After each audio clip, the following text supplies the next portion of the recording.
सौनक जी ने तो सूत जी से ये प्रश्न किया कि राजा परीक्षित जब जानते थे ये कलयुग है, राजा परीक्षित यह भी जानते थे कि कलयुग होगा कैसा।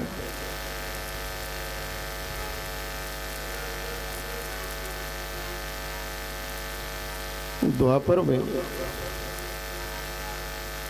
एक नारी के कपड़े वस्त्र उतारने का प्रयास किया गया।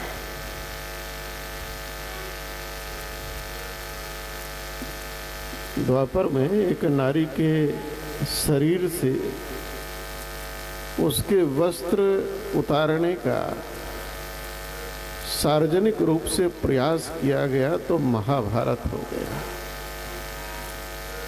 18 अक्षरों सेनाएं समाप्त हो गई नारी के सम्मान को लेकर। वो द्वापर था जहां स्त्री के शरीर से वस्त्र उतारने पर महाभारत हो जाता है। और ये तो कलयुग का प्रारंभ है। आजकल किसी को कह दो भैया कपड़े पहन लो ठीक से तो महाभारत हो जाए।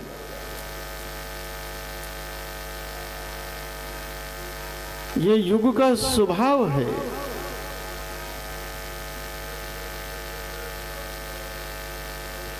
राजा परीक्षित ये जानते हुए भी उन्होंने कलयुग को क्यों छोड़ दिया।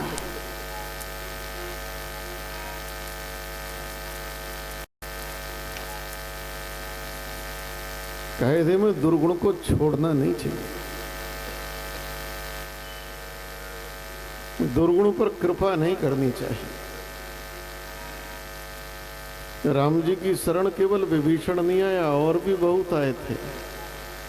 राम जी ने विभीषण को छोड़ दिया, बाकी को तो नहीं छोड़ा। तो जानते थे कि विभीषण दुर्गुण नहीं है।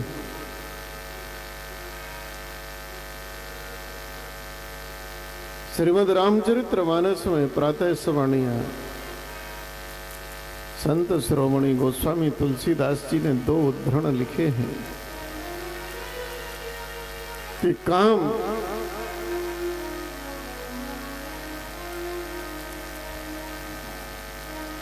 भगवान शिव के सन्मुख भी गया,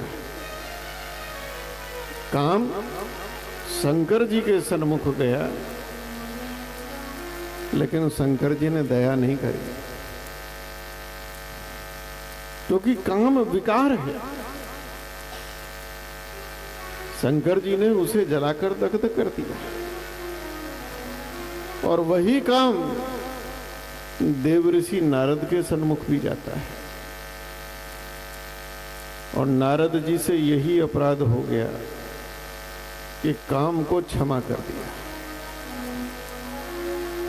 विकार को अभय दान दे दिया, तो नारद जी को बंदर बनना पड़ गया।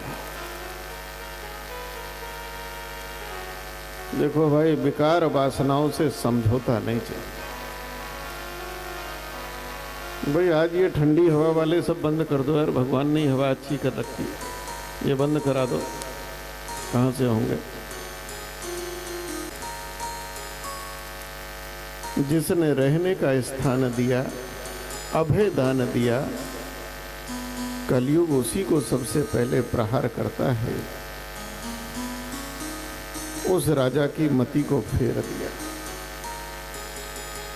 और एक बात आप सत्य जानिए कि जाको दुख दारुण प्रभु देही, ताकि मत पहले हरि ले। जिसके जीवन में दुख आने वाला हो, भगवान देते लेते कुछ नहीं। मनुष्य को परमात्मा ने बुद्धि के साथ विवेक दिया है, ये केवल मनुष्य को दिया है। मनुष्य के अतिरिक्त किसी को नहीं दिया। बुद्धि सभी को है। बुद्धि एक चिड़िया को भी है, एक चींटी को भी है, एक पशु को भी है, पक्षी को भी है, पौधों को भी है। बुद्धि पौधों को भी है। लेकिन विवेक केवल मनुष्य के पास है। बुद्धि का उपयोग कैसे करना? अगर आपको मूल मूत्र लगा है तो उसे त्यागना, ये बुद्धि है।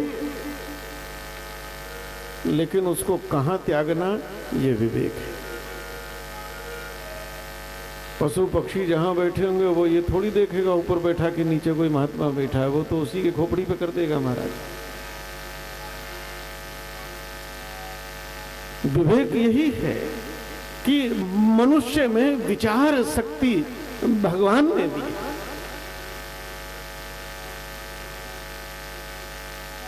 और संसार में 84 लाख जीव कहे हैं। 84 लाख में 42 लाख केवल जल में रहने वाले हैं और 42 लाख नभ और थल में रहने वाले हैं। मनुष्य इससे अलग है। मनुष्य योनि नहीं है, मनुष्य देह है। और ये सभी को नहीं मिलता, किसी किसी को मिलता है। कभऊ की करी करुणा नर देहि। ये सभी को मिलता भी नहीं है भैया। अगर सभी को मिलता तो फिर ये क्यों कहते कि बड़े भाग्य मानस तनु पावा, सुर दुर्लभ सब ग्रंथ न गावा।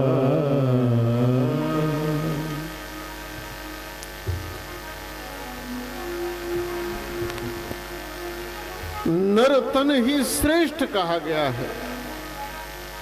आदि शंकराचार्य की प्रश्नावली में जब कहा, बोले मनुष्य देह ही सर्वश्रेष्ठ देह है, क्योंकि मनुष्य देह से साधन हो सकता है। आप ध्यान लगाना चाहो तो कुकर सुकर की योनि में ध्यान नहीं लग सकता। जीव तो वहां भी है,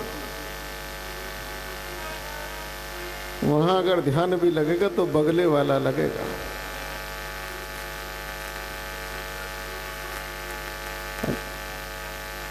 बगला जो है ध्यान स्नान भोजन तीनों एक साथ करता है। जल में एक टांग पे खड़ा रहता है, तपस्या कर रहा है, ध्यान बिल्कुल केंद्रित रहता है। लेकिन वो नारायण पे नहीं, किसी और पे रहता है। जप है, तप है, पूजा है, पाठ है, सेवा है, यह आप मनुष्य देह में कर सकते हो, अन्य योनि में नहीं। और एक बात और है, बाकी जितनी भी योनियां हैं वो सब भगवान के भरोसे है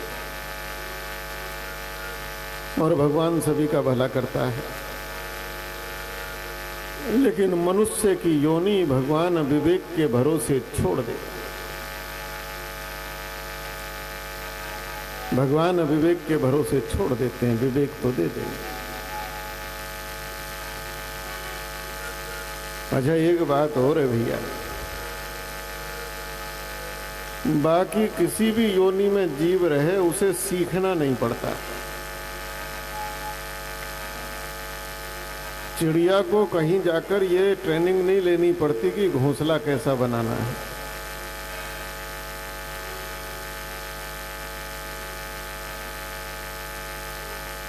संसार में हर जीव को तैरना आता है, तैरना सीखना नहीं पड़ता।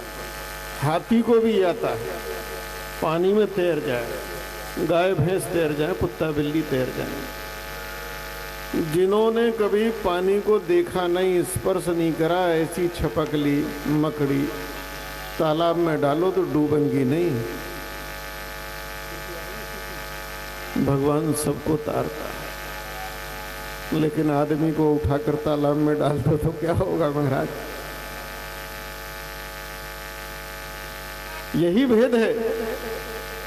बाकी जितनी योनियां हैं भगवान सबको पार कर देते हैं, तार देते हैं, कोई डूबता नहीं है। लेकिन मनुष्य योनि में भगवान ने विवेक दे दिया और कहा, ऐ मनुष्य, अपने विवेक से तू तैरना सीख और पार हो जा, क्योंकि तू सीख सकता है। मनुष्य जितनी चाहे उतनी भाषा सीख सकता है, लेकिन बाकी कोई, हम कुत्ता को रोज कहें कि म्याऊं बोलो म्याऊं बोलो, तो कुत्ता सीखने वाला नहीं है, अपनी भाषा बोले।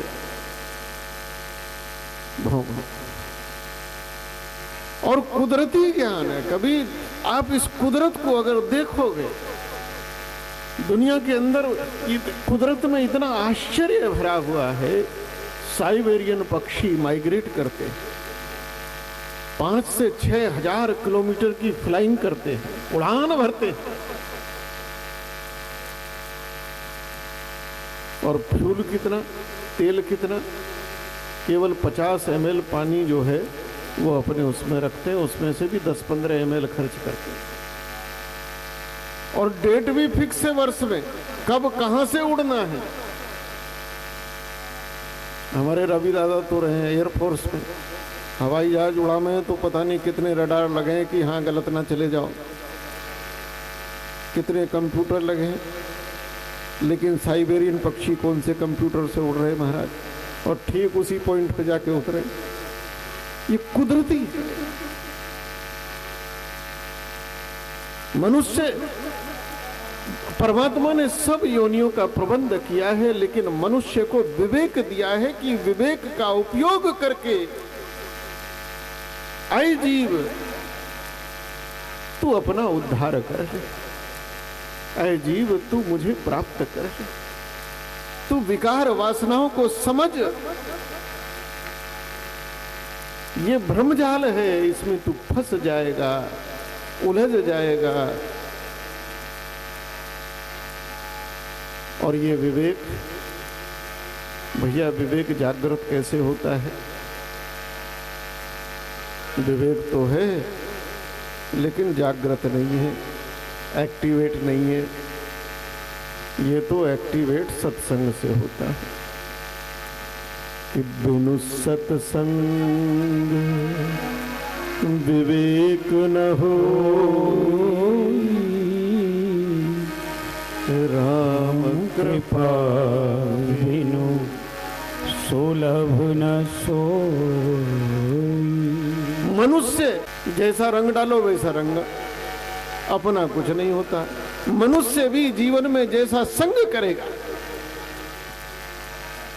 जैसा है संग करेगा वैसा हो जाएगा। जुएबाजों के साथ बैठेगा, जुआ खेलना सीख जाएगा। मंदिर में आके बैठेगा तो भजन सीख जाएगा। महात्माओं की संगत में रहेगा, महात्मा बन जाएगा। इसलिए हमारी संगत में कोई रहता ही नहीं, दूर दूर रहते हैं महाराज से, ये महात्मा ना बन जाए।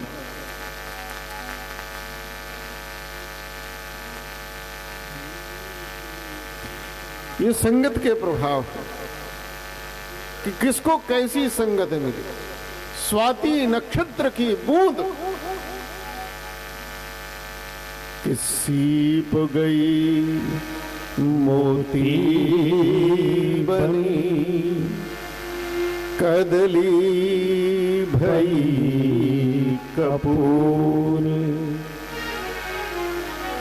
अहिमुख गई तो विष बनी, तुलसी संगत सूर।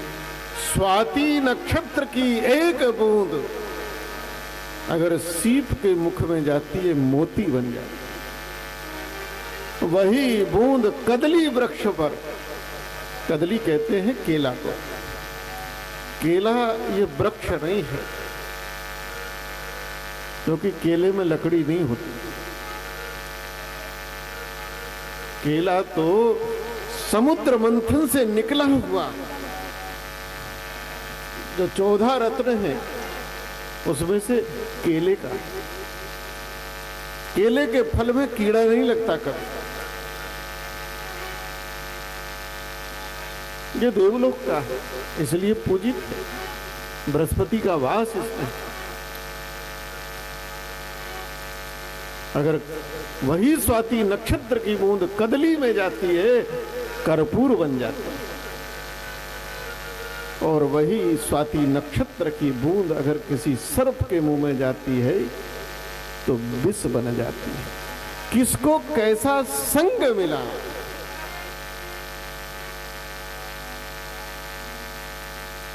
आज राजा परीक्षित को कलयुग का संग हो गया और क्षणिक कलयुग के संग मात्र से ही राजा की बुद्धि भ्रमित हो गई। राजा के अंदर अहम भाव जग गया, मैं राजा हूं, मैं प्रजा को पालने वाला हूं, सारी प्रजा मेरे अधीन है। जंगल में मृग्या करते करते अहंकार से ग्रसित राजा परीक्षित।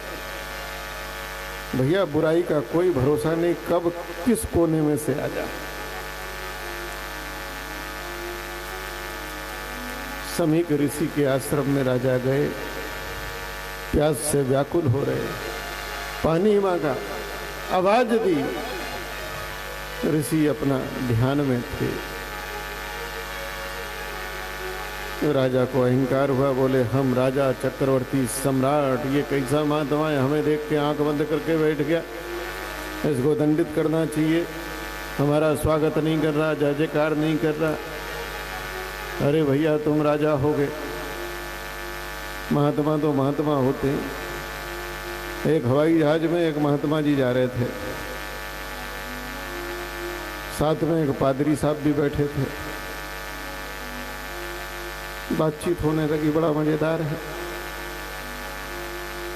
बातचीत होने लगी, महात्मा जी ने पूछा कि महाशय मान्यवर आप कौन हैं?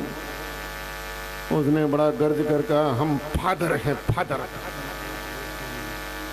हम सबके बाप हैं, लोग हमें फादर कहते हैं। पादरी को फादर कहते हैं भाई। महात्मा जी बड़े बिल्लाए, बोले ये कह रहा है कि हम सबके बाप हैं, ये हमारा भी बाप हो गया। उधर पादरी ने महात्मा जी से पूछा कि महाशय आपका परिचय, आप कौन हैं? बोले हम तुम्हारे बाप के भी बाप हैं, इसलिए लोग हमें बाबा कहते हैं। अरे भाई महात्मा तो बाबा है, उनके लिए कौन राजा? वो तो महाराजा है, उन्हें क्या, वो तो उससे जुड़े हैं। और जो परमात्मा से नहीं जुड़ा वो भैया इन राजाओं की भांडों की तरह राजाओं के गुणगान करते फिरते। जो परमात्मा से नहीं जुड़ा और जिसका जुड़ाव वहां है उसे क्या मतलब, उसके लिए कौन राजा? उसके लिए तो दुनिया भिखारी है। फर्क इतना ही है कि कुछ लोग कटोरा लेके मंदिर के बाहर बैठे हैं और कुछ लोग जो है अंदर जाके माथा टेक के मांग सब रहे हैं, दे दो दे दो। भिखारी तो पूरी दुनिया ही। राजा चूंकि कलयुग का संग हुआ है, मति भ्रम हुआ है, राजा से अपराध हो गया। राजा ऋषि की हत्या करना चाहता है लेकिन संस्कारों ने रोक दिया, लेकिन अपमान कर दिया। एक सर्प मरा हुआ था, वो समीक ऋषि के गले में डाल। ये कथा कल श्रवण की हो। समीक ऋषि के पुत्र श्रृंगी ने राजा को श्राप दे दिया कि जिसने भी मर्यादा का उल्लंघन कर है, इति लंघते है, इति लंघित मर्यादा तक्षके सप्तमे हनि। बोले 7वें दिन। और वैसे तो भाई जितने भी संसार में आए हैं सबकी मृत्यु 7 ही दिन में होगी। एक बात समझ लेना, भगवान ने 8वां दिन नहीं बनाया, इन्हीं 7 दिन में होनी। राजा महल में गए हैं, मुकुट उतारा है, बुद्धि भी शुद्ध हुई है, राजा को बड़ा पश्चाताप हुआ। उधर समीक ऋषि के शिष्यों ने आके राजा को सावधान किया कि राजन खबरदार, अब तुम श्रापित हो गए हो, तुम्हें श्राप लगा है और 7वें दिन तक्षक तुम्हें डस लेगा, सर्पदंश से तुम्हारी मृत्यु हो जाएगी। महाराज राजा भयभीत हो गए। राजा भयभीत हो गया, हाय राम मुझसे क्या हो गया, और भय से व्याकुल राजा, मैं क्या करूं, मेरे पास समय नहीं है, मेरे पास केवल 7 दिन का समय है, मेरी मृत्यु सुनिश्चित है।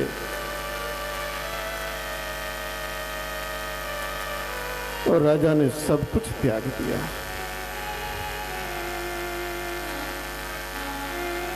राजपाट अपने पुत्र जनमेजय को दे दिया, महल का भी त्याग कर दिया, और एक ही उधेड़ बुन में राजा लग गए कि मेरा कौन रखवाला है, कौन है जो मेरी बिगड़ी को आकर बनाएगा, कौन है जो मुझे अब सहारा देगा।